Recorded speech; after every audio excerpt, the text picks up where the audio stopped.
Welcome back to the podcast, everyone. Episode 81 is with David Zailer.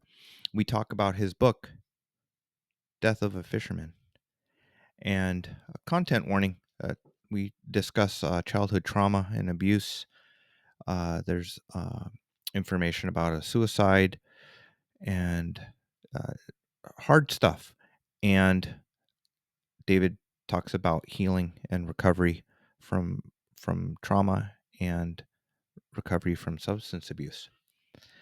This conversation really moved me, and you'll see. It inspired me, and really was just amazed by his testimony, his story. Powerful book, and so hope you enjoy this interview, and I hope it encourages and blesses you as well. All right, David. Thank you so much for coming on the podcast. Well, you're welcome, Saban. Thank you for having me. The podcast is courage, coaching, and counseling, and the book that you've written is full of courage and full of overcoming. So as we start, could you introduce yourself to listeners and also tell us about the work that you're currently doing? Okay. David Zailer. I am the founder, often called the flounderer, of Operation Integrity, where we do education and advocacy in addiction recovery. And my personal role is doing content development, communications, and I also mentor leaders both through Operation Integrity and through, I'm on faculty with the Leadership Institute. And then I also do some private counseling and coaching in addiction recovery where it's a fit. If people contact me or when they contact me, we do a chat and we see if we're a good fit for one another. If we are, I step up and help them. If we're not a good fit, I get them a good referral and get them to a place that'll fit for them. Mm-hmm. And as you know, I write. And the latest book, Death of a Fisherman, is my fourth book. There's a little bit of an exception to that. I just did an update on my first book, the When Lost Men Come Home book. But Death of a Fisherman is a different kind of book. My previous books were somewhat clinical. They're Christ-centered 12-step books. They've been very well received, and I've enjoyed developing that content. And then I was challenged by my dear friend Joey O'Connor. He's one of my best friends. Kind of a good-natured challenge to write a memoir. I thought it was a terrible idea, but I ended up doing it. And it came out last year, and it's a different work for me. And I'm so glad that I wrote it. And I'm glad to be here with you. Yeah. The one thing you said about writing it is that you kind of wrote it on trips from to Houston. You said traveling to Houston for what I thought would be routine work trips had sent me on a puzzling, difficult, often dark journey I never planned on taking. It led me to amazingly transformative experiences I never imagined having. I had been on a journey of memories and enthralling experiences I couldn't predict, comprehend, or control, and not for the faint of heart, to be sure. It was when I was reading the memoir, David, it reminded me of the show Wonder Years. I used to watch that show, the Wonder Years. Great show. And just like the nostalgia of you playing baseball and doing a paper route and running around the neighborhood, but the Wonder Years, your story, there was lots of darkness, lots of pain in your family growing up. Well, Houston's my hometown, and I won't I won't share too much because people will, it's, they'll enjoy it more if they read it in the book. But I was basically brought on as a hired gun to work with two psychologists and a script writer to develop content for some educational videos for a drug and alcohol treatment center. The team would assemble in Houston. So over the course of a year, I went to Houston 4 times to do this work with this group of people. Being that Houston is my hometown, I'm always sentimentally connected to Houston.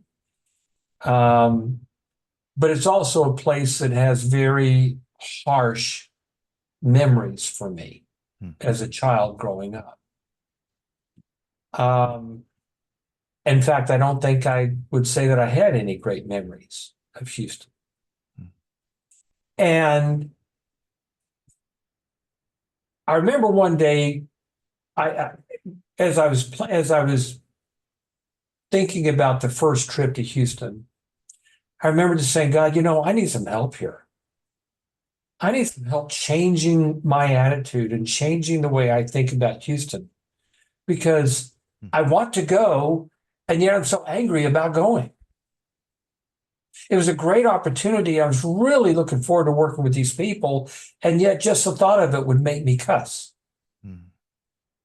And so I get on the plane, I go down there, and I began to have these providential encounters, serendipitous maybe, someone might say, with people that helped me think through things and confront and work through my memories honestly and straightforwardly.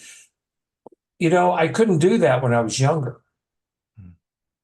But when I was I was like 59 or 60 years old when I was taking these trips to Houston. And I found myself there in Houston, someone who works in the addiction recovery, mental health field, behavioral health field. Now I'm confronted with the necessity to do more of my own work. And so the book tells the story of that while offering some of the backstory.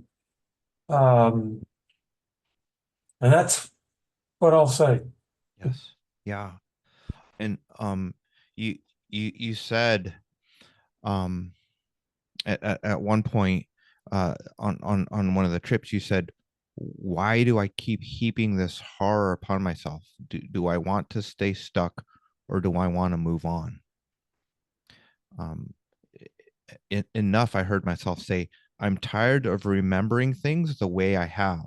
The pain of my past experiences will never change until I change the way I see it.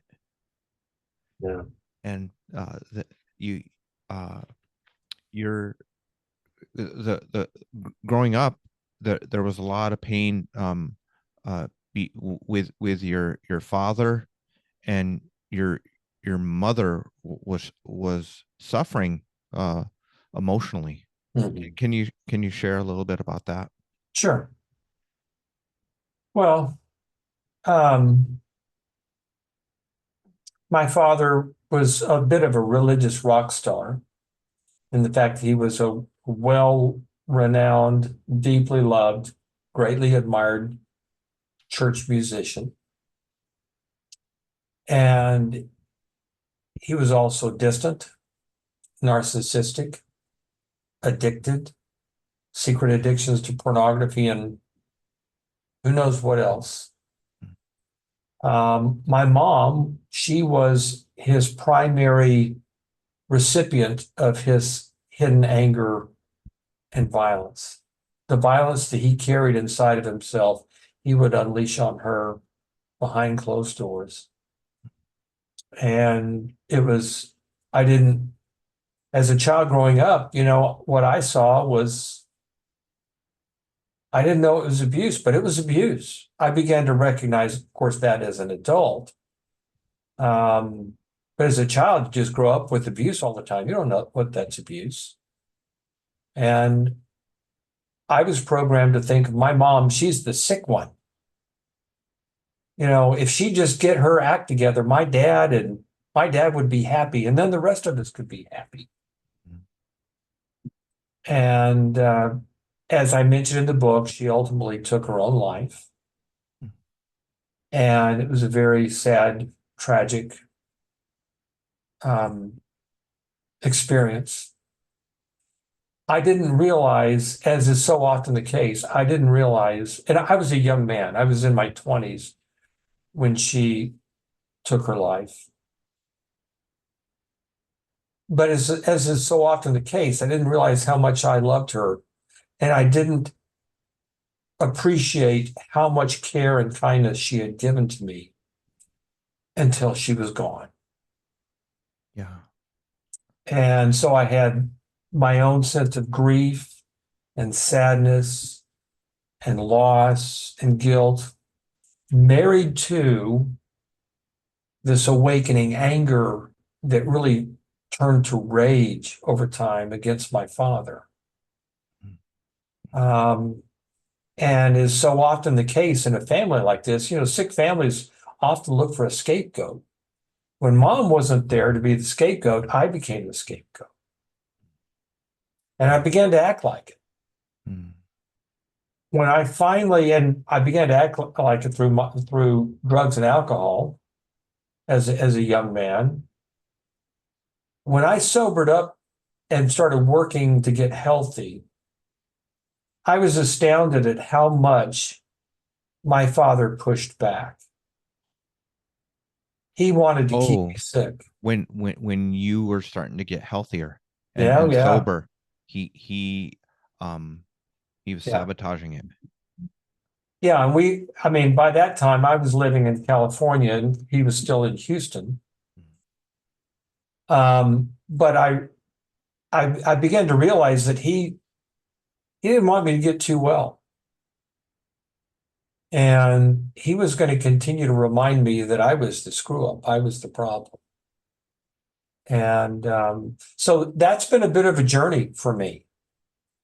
Um, and these trips to Houston really was a big culmination for me to come in there. And I think really the bottom line was God was saying, hey, you've at that point in my time, life, I was 20 plus years sober. By that time, I'm a healthy, strong, mature man. And God is saying, hey, good for you. You are strong, you're resilient, you've exhibited some courage in your recovery from addiction, you're helping people, you're informed, you're enlightened. Let's do some more work. Let's go, let's go dig a little deeper here. Mm. And so these trips to Houston really, it was so much more than just these professional trips. It was um, a revisiting for me. And it was a retelling of my own history so that I could begin to increasingly and more abundantly write a better future for myself. Yes. Yeah. The the the life of your family, your mom, your sister, you it completely revolved around your dad. Absolutely, He 100%. I often ask folks who set the emotional temperature, who sets the emotional temperature in your home. Um, and his his control, his desire to look good, and not be embarrassed. Um, it it was painful to read the things he would say to you, David, and the things that he would do to your mom. Um, can you share for listeners who have that painful relationship with their dad or maybe their mom, um, some of the things that have helped you? Well, it was, there's no way I would have made any progress from the time I chose to accept help with my addictions, I had to start talking honestly with people who could look at me, nod, and say, yeah, me too. Mm. And they weren't feeling, these people were not feeling sorry for me. They were not giving me pity. They gave me empathy. Mm. Somehow, from their own experience, as I told them about my areas of struggle or experience, they were going, oh, yeah, well, same here. So I had to have people and be in an environment where that could happen. Also, I had to be willing to go into uncharted territory. As your podcast and your work is about courage, I think courage is this willingness to go into uncharted territory Mm. and to do it to go back through our own life history and backtrack and just be willing to sit with the memories and to let them speak to us years later. And because years later we can begin to have some context to understand that we couldn't have had when we were a child or an adolescent or a teenager. And so I think that there's three key aspects of relationship here where the courage is a movement towards honesty, and that's a relationship with ourself. We got to start getting honest with ourselves. Mm. The next one is to be honest with one or a few people. I think that often starts with counseling or in therapy, but at some point it's got to go to a place where it's not a professional relationship. It's got to be truly this a share of bonding, this bond of shared hope and shared necessity to get healthy. Mm. And I really think also, of course, as Christian men, we're going to talk about the need to have a healthy relationship with God. I don't think we will ever have a healthy relationship with God or benefit unless we're honest with ourselves and honest with some other people. God is always giving us the full bounty of his love and grace. Whether we're able to accept that and internalize that happens as we learn to be honest with ourselves and other people. Yeah. Yeah. The the truth coming out. I there were some things that you shared and opened up about that you held for decades, and the uh, it seemed like uh, the the pain of that, uh, there was a lot of loneliness when we can't open up, when we can't be honest with others.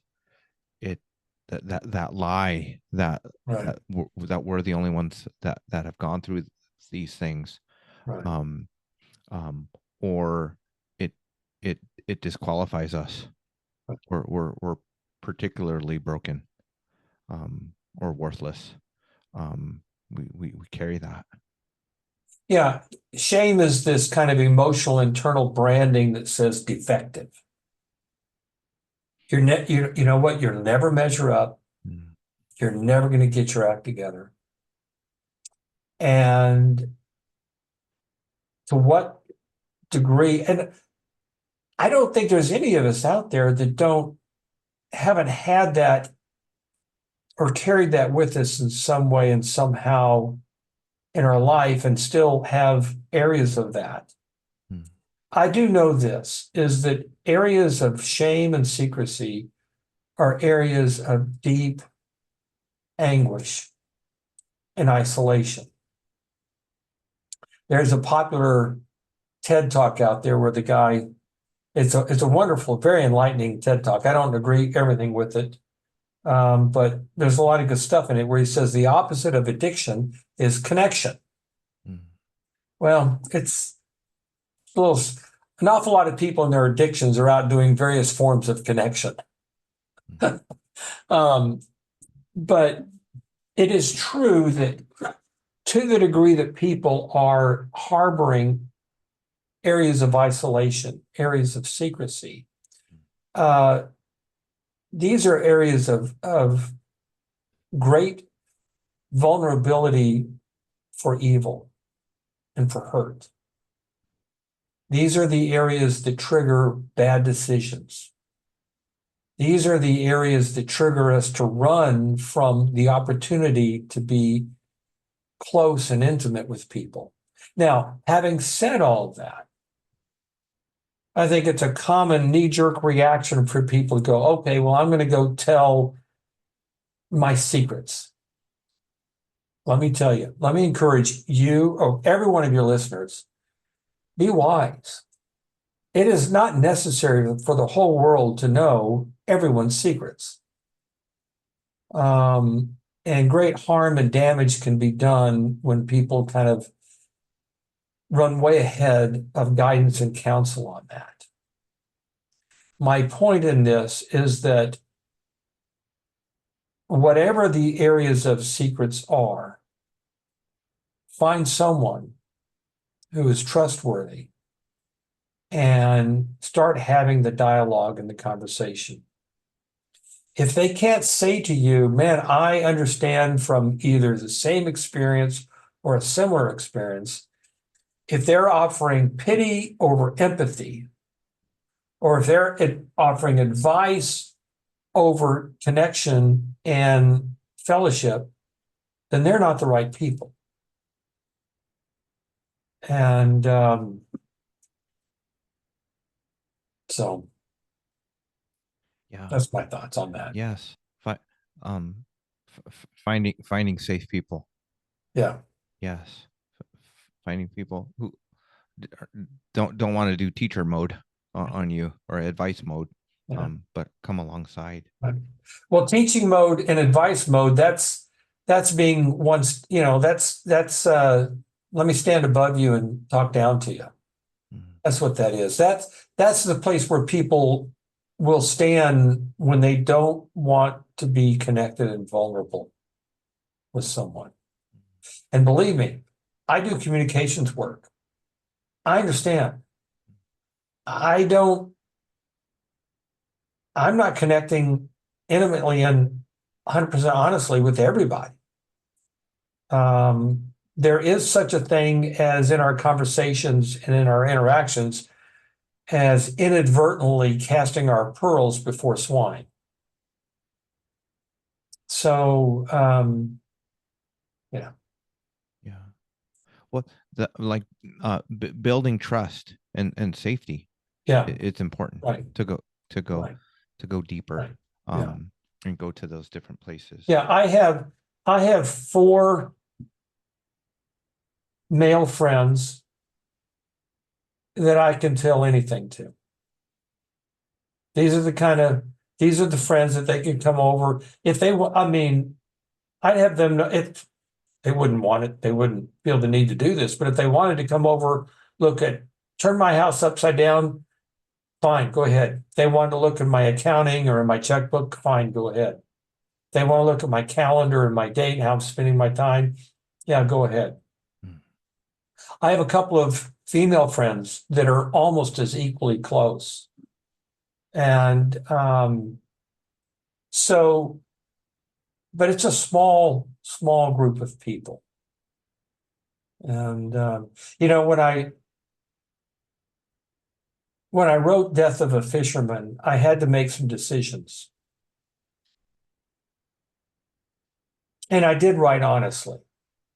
And I did write about a lot of very difficult things. And I worked hard to write it well, because if you're going to write hard things to read, you darn well better write it nicely and well done out of respect for the reader. If you're going to ask them to read hard stuff, make it beautiful. And I worked hard at that. And with my editor, Joey, I actually ended up having Joey O'Connor.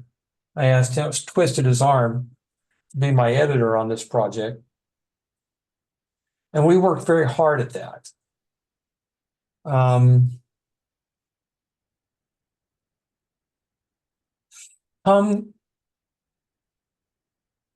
As people travail through the journey of doing their inner work and drawing it out of themselves and conveying it to a trusted listener,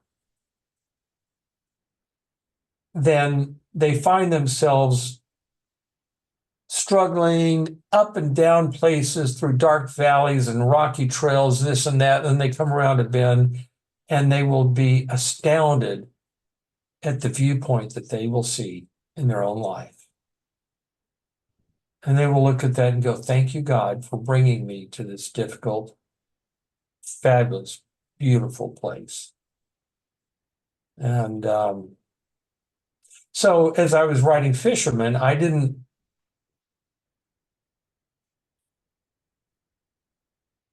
wanted to write honestly, but at the same time, I'm writing it for a broad audience, and in such a way where I wasn't asking them to do my dirty laundry.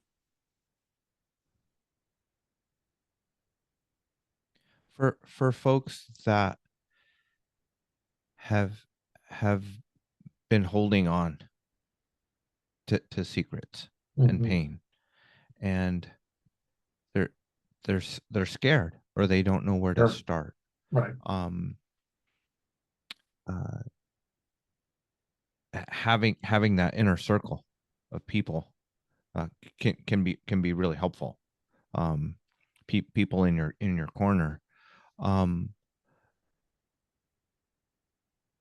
But sometimes it's it can be confusing, because the way they've lived, it's just been that way for so long. Sure.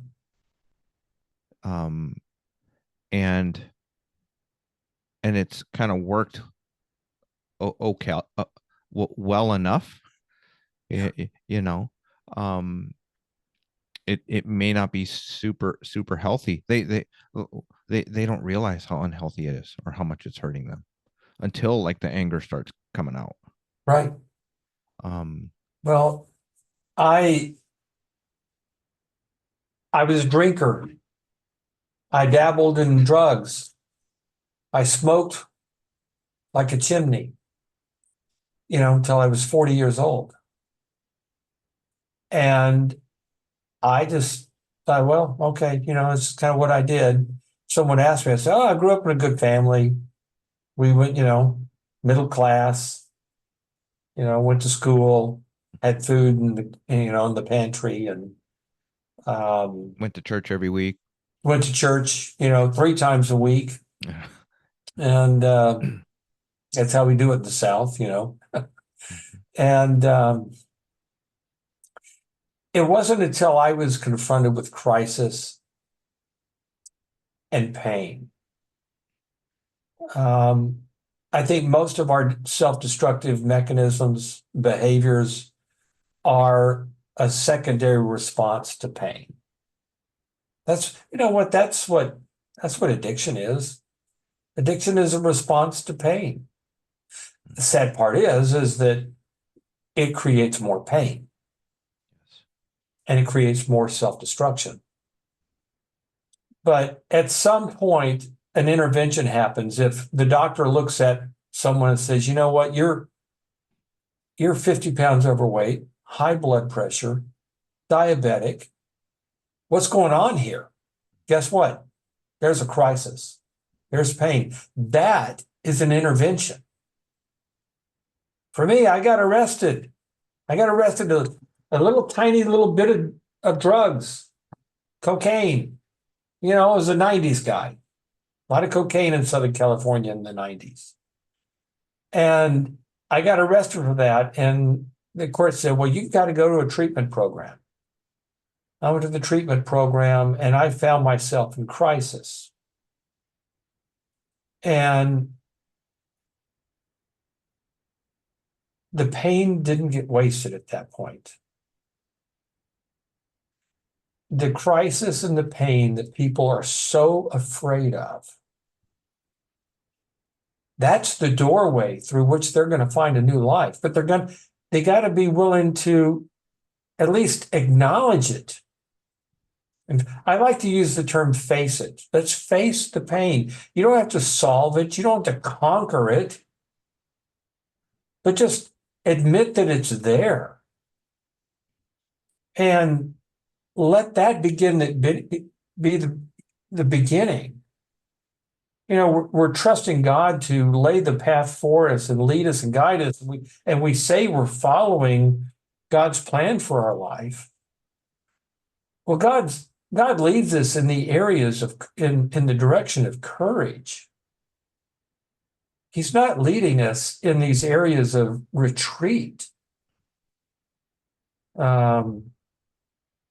And so when people are the very pain that they're afraid of, and then the very crisis that they so want to avoid, just don't run from it anymore. Just admit that it's there. And so on. One of the reasons why I so encourage the 12-step process is that, and I when I went into the treatment program, they said, okay, you need to go to 12-step meetings, get yourself a sponsor. I didn't want to do any of that. Oh gosh, why? I didn't want to do that. I just wanted to get through this program and get out of trouble and, kind of get on with my life. But I got a sponsor and he made me work those darn 12 steps. And I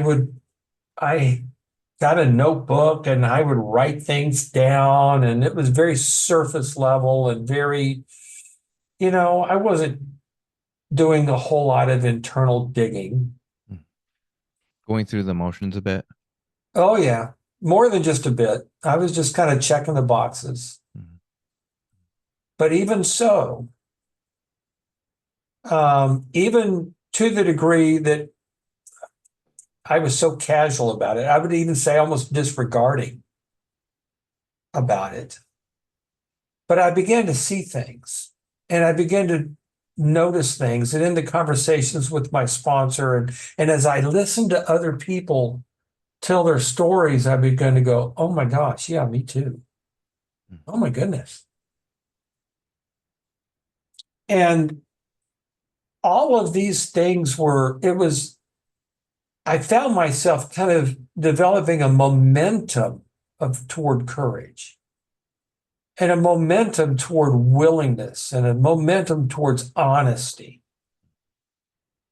And, that 25 years later, that momentum has continued to carry me.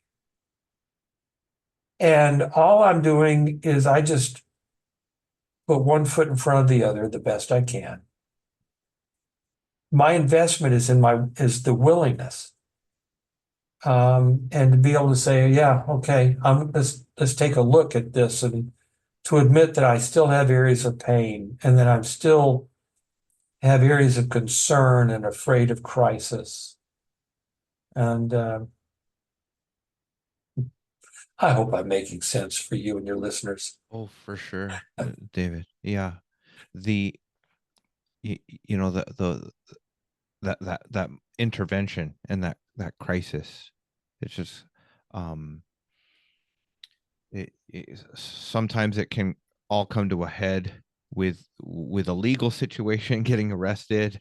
Some people, sometimes it played out with your work and your business. Right. But I like, but sometimes it's more subtle especially in church world, where it looks good on the outside. Um, I I work with a lot of folks under 35, um, still kind of figuring out life and feeling stuck or just unsure of themselves. I really like some of the questions that your counselor Rob asked you, Yes. gave you some homework. He there were a few questions that he had you uh, uh, journal or think Yeah. about, and well, I won't list all of them, but some of the ones that I definitely know the people that I work with struggle with is, why do I work so hard as if I'll never have enough? And reading the book, it made me remember, my dad was a pastor, a Cambodian immigrant. I I remember no, we weren't middle class growing up. Uh, and that definitely affects me. I I almost said affected, but it definitely affects me Yeah. still. You know, um, what am I trying to prove? Why am I afraid of success? Yeah. And that's such a tension of trying to prove yourself on one hand, and try to be somebody, try to be out there, um, but then also, but not too much, because Right. sometimes holding back because Right. of inadequacy or fear of success. Like I, when I was wrestling with those questions or reading it, I was like, man, just even the podcast, even this podcast, um, I have to ask God to test my motives, um, and um, it made me dig. It made me remember my dad. He's been gone now for 20 years, and made me remember, um, and it it's it's good to reflect on how our not to be stuck there, but to gain ongoing wisdom and healing Right. from remembering, to realize, healing from our past isn't just a one-time thing. Right. It's an ongoing thing, like Right. forgiving our parents imperfections, healing from hurt, painful things or neglect, Right. um, the times that we felt alone, the things that cause us shame. it it's uh it it can be healthy and good to face it, Right. to be honest, um and thankfully there are things that we've experienced freedom from, Right. and people that we forgive, like pain and situations that we heal by forgiving Right. what happened, um and uh but without it, we're so vulnerable to repeating uh pain, repeating the survival mechanisms, the defense mechanisms that we develop Mhm. to get through, to survive, to try to be adequate, to try to be something Yeah. insignificant. Yeah. As you read those words and I forgot about writing that in the book. Um, those are still very pertinent questions for me. Mm. I think our deepest wounds will always be points that they're points of reference for us. Mm. And I got to tell you, I've just come to accept the fact that I am a man with mixed motives. Mm. Okay, I am, Mm. and just I'm just quit pretending that I'm not. Mm. Okay. I mean, God knows better. My friends know better. So maybe I should just get honest about it. Say, yeah, I'm a man of mixed motives. at the same time, that the ability just to say that, even on a podcast with you, is like, there's a tremendous amount of freedom there. My deep wounds are no longer these catastrophic handicaps. They're now points of reference for me that they call me to remember things. They call me to remember the fact that I am a man who has vulnerabilities that need to be respected. And that's why I need to live with support and boundaries and healthy limitations and make good decisions. Someone asked me the other day, what are my two big, he was asking me, these, he kind of a highly motivated, highly ambitious Christian young leader. He was asking me about my spiritual disciplines. I said, well, every morning, or almost every morning, I sit down with Jesus and Oswald Chambers, and I use my utmost for his highest, and I spend time with scripture, and I have a little prayer sheet. I go through my little prayer sheet where I have prayers that I've kind of written for myself. And I have a list of people that I pray for.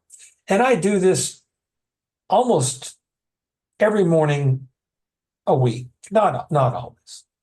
And I usually do it about 6 o'clock because I go jogging at 4:30 in the morning. One of the reasons why I go jogging at 4:30 in the morning is I've gotten so slow. I don't want anyone to see that I'm the old fat man still out there jogging. But I do the jogging because it has become a spiritual discipline for me. And the exercise is so important for my mental health. I can kind of preach to myself, and I can set all these lofty religious goals for myself. But if I'm not doing the simplest things like good rest, good food, reasonable regular exercise, I'm not going to be living a spiritually productive life. Simple as that. I no longer begrudge my shortcomings and my wounds. Now, I'm responsible for them. Just the other day, I had to call somebody back because I lost my temper over the telephone. It was a banking thing. It was all messed up, and I was so frustrated. We've been trying to work this out for days and days and days, and finally, I lost. And this person at the bank is someone I've known them for 30 years. Mm-hmm. And I had to call her back, and I said, I'm so sorry. And I just was like, there it is. I mean, I'm just going to be a world-class jerk. The freedom comes in being able to say that. And stop denying it. Stop pretending it. Stop trying to make believe that we're not a bunch of sinners. God came to redeem sinners, not to make a bunch of, pretenders. And he only redeems the sin that we bring to him. And if we pretend that it's not there, or if we're trying to hide it, if we're hiding it from ourselves, we're certainly not admitting it to God or to anybody else. And I will tell you this, Savan, I don't think we're honestly admitting things to God unless we start admitting them to some other people. So when scripture says, confess your sins to one another, why? So you become a good guy with a great reputation? No. So that you may be healed. That's it. It's not a religious game. It's a health game. And it's all about being able to live free. Yes. To be caring and kind and just to enjoy the living experience of being alive with other people. Yes. It's a life. It's a free life. It's not a game. It's not playing games. Right. It's like letting go of playing games. Exactly. Yeah. Yeah. You know. Hmm. Sorry, I went on a bit of a rant there. No, My, it's good. It's good. The hey, can I ask you a question? Sure. When you were reading Fisherman, Hmm. and I know you're a busy guy, and but when you were reading Fisherman, what were you feeling? This is a question when I do get to interact with readers, I always want to know when you were reading the book, what were you feeling? Uh, a whole host of emotions. Uh, I was feeling compassion and sorrow for for you when you were young as a boy. I was feeling some solidarity as a pastor's kid growing up in church. Yeah, Yeah, we were probably in church three times a week. We do twice on. You got to do twice on Sunday. You got to do prayer yeah, meeting. right. Um, yeah. Uh, felt felt the different memories, shame coming up. Uh, it's a powerful book. It evokes a lot. Um, you're a little older than me, but I still grew up in the '70s, so and on the East Coast. So you're a great storyteller. So it just put me back there. It made me remember stuff. It made me remember being a boy. Yeah, I I liked that. It made me scared sometimes. You know, not uh, I certainly didn't go through same things that you've gone through. Um, but just um, uh, as a dad, and as a counselor, it just made me think of so much, David. Just thinking of my friends in the gym. When you talked about as an adult, you're an athlete. It just made me think of my friends, and some of the violence that they experience. sure. You Yeah. know, um, and it just covered so much of life. Um, and but but lots of gratitude. Lo- lo- Yeah. that was a feeling. I don't want to spoil it, but God gave you some like visions, you know, and that just gave me goosebumps. Um, but You know, it made me grateful that God's real, yeah, that God reaches people who um that are lost and without hope. yeah. You know, Mm. as I was signing on, just before I signed on to be with you this evening, I was getting ready. Tuesday morning, I leave, get on an airplane to go to Houston. Mm. I have a book signing on Thursday, and in Katy, Texas, wonderful. It's kind of used to be a town outside of Houston. Now it's a Houston suburb, and I'm looking forward to it. And Mm. but I just thought, here I am. I'm going back to Houston again, and I didn't know. I had no when I signed on to do the work in Houston that took me there to have these experiences that I write about in the book. Of course, I didn't know any of that. I was just going down there to make some money, to Mm. work with this team of people, write this content, get my paycheck, and it was I'm just a working guy. And at the same time, I was saying, God, I could use some help. Mm.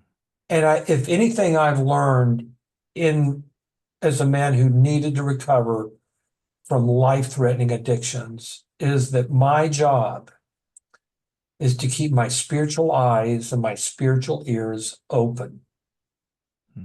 to be attentive, to be aware.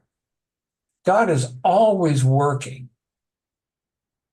And if I just get on my kind of routine and assembly line life, then I'm inclined to miss that. And that's when God begins to speak in a more direct way through, extraordinary pain or crisis. And this is where people go, gosh, I came home and my wife left. I never saw it coming. Or, my kid is in the hospital because of a drug overdose. I never saw it coming. I went and, got called into HR and got let go today. I never saw it coming. Well, God is certainly he is there every bit as much in the crisis and in the pain. In fact, perhaps that is where he screams most loudly, is in the pain and in the crisis. I guess because I just don't like crisis and pain, I just decided that I'm going to do everything I can to listen to the still small voice, to pay attention. And by the way, this is one of the reasons why I do as I write about in the book, I do road trips. Either I get on my pickup truck and I drive to Wyoming, or I get on my motorcycle and I'll ride over to Colorado or something, and I get a week or so by myself, and or in my jogging. I do that because these are my times to have my heart open the best I can. And it's not even because it's just the simple being in community with my maker. I grew up in an environment that said, well, you need to go to church on Sunday so you get all fed up, get your tank all filled for the week. And it's like, boy, okay, well, that's how people want to think about it. A lot of people do think about it like that. A lot of churches teach that. It's a great way to keep them coming back every week. It's kind of like they're grooming their client and their customer. Mm. No, I do it because my maker has designed me to be close to him. And that's where I am healthiest and happiest. So that's where I'm just going to try to stay the best I can, while at the same time being a notorious, cantankerous sinner who loses his temper sometimes. Mm. You're heading to Houston this Yes. week. I'm heading home to California Oh, good. on Wednesday. Yeah. Haven't been since my uncle's funeral. Okay.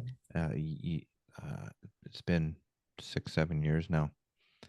I'm gonna visit my mom, Good. and Good. yeah, the I'm sure she just swells with pride with you. I bet she runs around all the time showing people your picture and picture of your kids. the I'm excited to go back with what you just shared, like being attentive Yeah. to see what God's doing. Yeah. Man. I love that. As I mentioned in the book, my mom, she died by suicide. Very sad, very tragic, horrendous. It was just a horrendous thing. But we all hear the question: if you could have lunch with anyone, who would you want to have lunch with? Mm. for me, it will always be with my mom. I would love, if I could, just to have lunch with my mom. Mm. One of the things that those trips to Houston and facing the family dysfunction that I write about in Fisherman is helped me appreciate really what a good mom my mother was. Mm. She was terribly ill most of her life, at least the most of the life that I knew of her. And it was very tragic, very sad. She didn't function well, but she would have stepped in front of a train for me. She would have laid down her life for me. And I don't know, I wanted to convey that in Fisherman. And as you were just talking about your mom, I was right there with you. And I am right there with you. I'm like, man, yeah, go see your mom. Yes. What a wonderful thing. Take her to lunch. Yes. I'm looking forward to spending time and trying not to feel too much regret. Man, like should have done it more often, but I'm just gonna uh try to be present Yeah. and grateful for the time, Yeah. and keep moving forward. Yeah. Well, there's not a day goes by where I'm not reminded of some regret in my life. And perhaps, if as God is my strength and as He is my loving and caring guide, I would ask that He would help me learn to use my regret for good. I think that's how this works. Mm. Redemption doesn't erase, it transforms. I think people in our quick fix mentality, we want an erase, we want it all erased. We want to somehow, go back and rewrite history so that I can get the life that I want it to be. God never promises give us the life that He wants, that we want. That's not what He promises. He promises to give us a life with His presence. Really, the gift is Himself. Right. But that is what changes everything. Right. So And true. you know what? As I was writing Fisherman, I don't think I had never publicly said this. As Joey and I were doing the final edits on Fisherman, I called him up. And I didn't know, I wasn't even sure at that point if I was really going to publish the book. I was like, well, I don't know. I mean, I was thinking about maybe not. Mm. I'm glad I did. The feedback has been good. But I called up Joey and I started to weep. But I said, I want to tell you something. It's been worth it to write this book. I don't care if it ever sells a copy. Because what it did for me is that it helped me take my kind of compartmentalized understanding of my life, my recovery. I had to do the family work on the family dysfunction. I had to do work on childhood religious and sexual abuse. I had to do work and grief and loss, all of that on top of doing the addiction recovery work. So all of, this life of health that I have known, and it's a good life of health. I had seen it kind of in these areas of being compartmentalized. But in writing Fisherman, I began to see it like a full life that's in a continuum and well integrated with itself.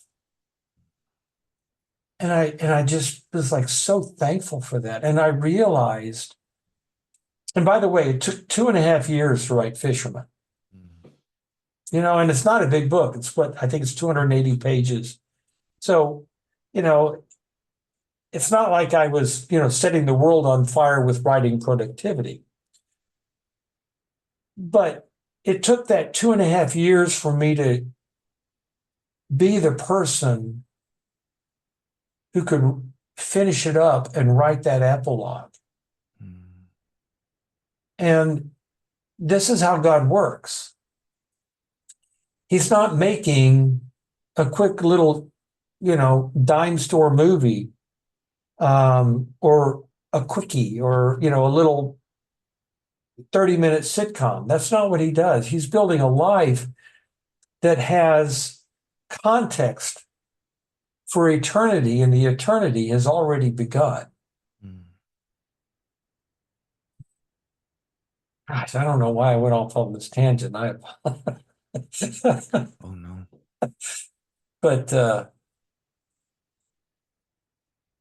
yeah, What I love, also love, David, is that you've written this book at this stage of your life, yeah, and you're doing this work with people. You went to get your training yeah. as an addictions counselor. How old were you when you started that? Late 40s. It was in the recession, and I was in construction. Well, your listeners would not. I was in construction for many years, had done well, and really liked that life. Had a nice business.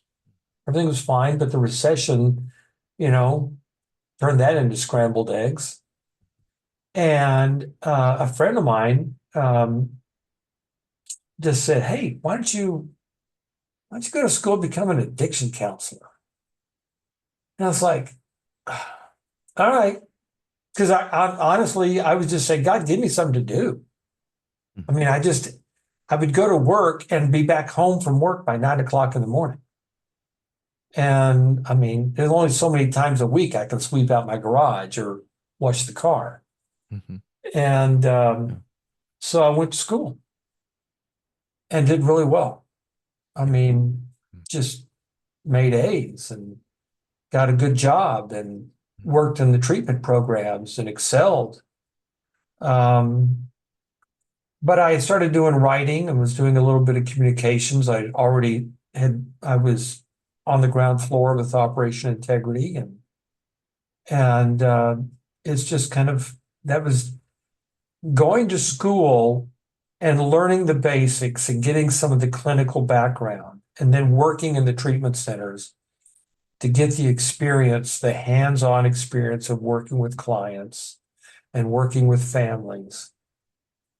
I needed that to give me a well-rounded understanding um, about how to live this life that God has for me. I'm 65 now. I don't feel 65. Well, sometimes I do. Mhm. But, I'm like, the other morning I was jogging. I said, Lord, I need another 20 years here. I buried one of my best friends. In fact, I'm writing a new book Mhm. about the death of a friend of mine. We'll talk about that in a couple of years because it's going to take another couple of years to get that one written. But I was like, Lord, I mean, I'm not here to tell you what to do, but I know you listen to me. So I just want to go on record here. In my prayers, Lord, I'm going on record here. I'd really like to have another 20 years Mhm. because Mhm. I I got things to do here. Yes. And of course, I'm out riding a motorcycle. That you never know. Someone, I might make a mistake and end up being run over by somebody. Well, hopefully not. Mhm. 20 more years. These are the same prayers. I'm having, David. Yeah. Just and questions. What's the next 25, 30 years going to look like? Yeah. And what do I get to do? And I what's don't a know. full life? Obviously, I don't know you real well, but I think there's something very special in, as do your MMA and your jujitsu. And I just like the way that you put yourself in there, struggling and contending. Because I know there's wins and losses there. Hmm. And the More wins, more more losses now well, okay, well, I will with tell these you this. guys. Yeah, well, I'll, you know, um, the wins are only enjoyed for about as long until the next loss comes along. And I tell you what, but there's something about that I find to be um, just so impressive, and noble. And I think that there's metaphor there. And I think especially for Christian men, or for men, I mean, women, they got to contend with this world too, and they got struggles in life too. But I just think for men, it's so important to be willing to go get into the ring of life. Sometimes you're going to get your ass handed to you. Right. Okay, so what? I remember one time, I live in Southern California, and there was a situation coming out of a restaurant where and I was with some friends, and there were some other people there, and it got dangerous real quick. Hmm. And I remember just thinking, well, you know what? I've been punched in the face before. Doesn't feel good, but I'm not afraid of it.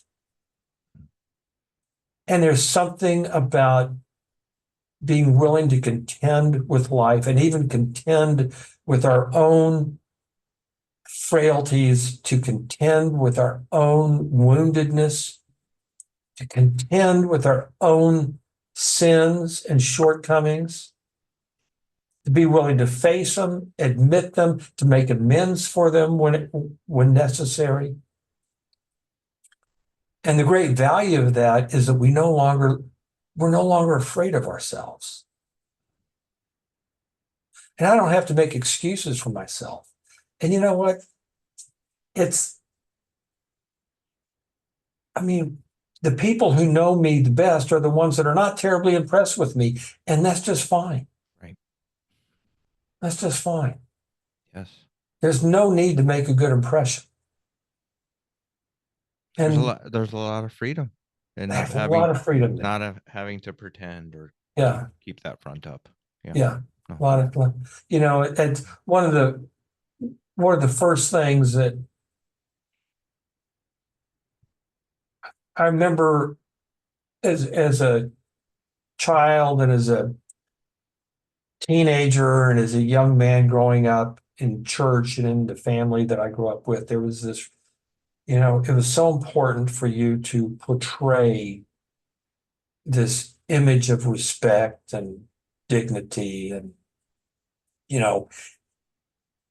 we've all heard the term "get your act together." Oh my gosh, I heard that because I grew up to be kind of a dysfunctional young man. I'd work hard and then go get drunk and spend all my money, and oh my gosh, terribly dysfunctional. David, get your act together. How many times did I hear that? Well, what happens when we get our act together? What do we have? We have an act. In the great coming to Jesus that we start at some point in our life, and that it never stops until the day we die, Yes. is the fact that there is no more act. It's not necessary. It's terribly counterproductive. It's hurtful. And there's a bravado of fake self-confidence that we just got to be willing to let that go, because it does nothing but hurt us. Right.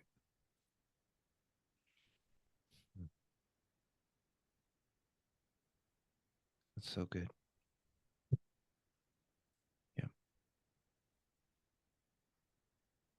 I'm grateful for your courage in writing this book. It was school. You should go to school. You should write a memoir. You got good friends like making these good suggestions, David, in your life. Well, I do. I do. And I buy my friend Joey O'Connor lots of coffee, and I talk to him on the phone a lot. And I think sometimes it even irritates him because I'm so grateful. And I will tell you, the best things that I have done in my life were not my ideas. They weren't. They weren't my ideas. Someone else suggested it. I was like, okay. And okay, there we go. There we go. There's a word out there called cottywomple. I found it and I'm putting it in my new book. It means to travel with great purpose to a destination yet unknown. Mm. So I kind of cottywomple my way through this life that God guides me on. And it's a mixed bag, but it's so much better than the life that I was trying to create for myself. That's amazing. That's amazing. Hopefully, listeners, you will. There's some things that you can say, well, okay, to this year. Definitely encourage you to pick up David's book, Death of a Fisherman. As you can tell, it's powerful, and I hope it'll inspire you to be braver in life, and to open up and share your story with people, so that you could be healed, so that you could be free. And yeah, thank you so much, David. Thank you. We'll put the information about the book in the notes for the video and in the show notes. Any last thoughts as we wrap things up? My only last thought, Savannah, is just to say thank you.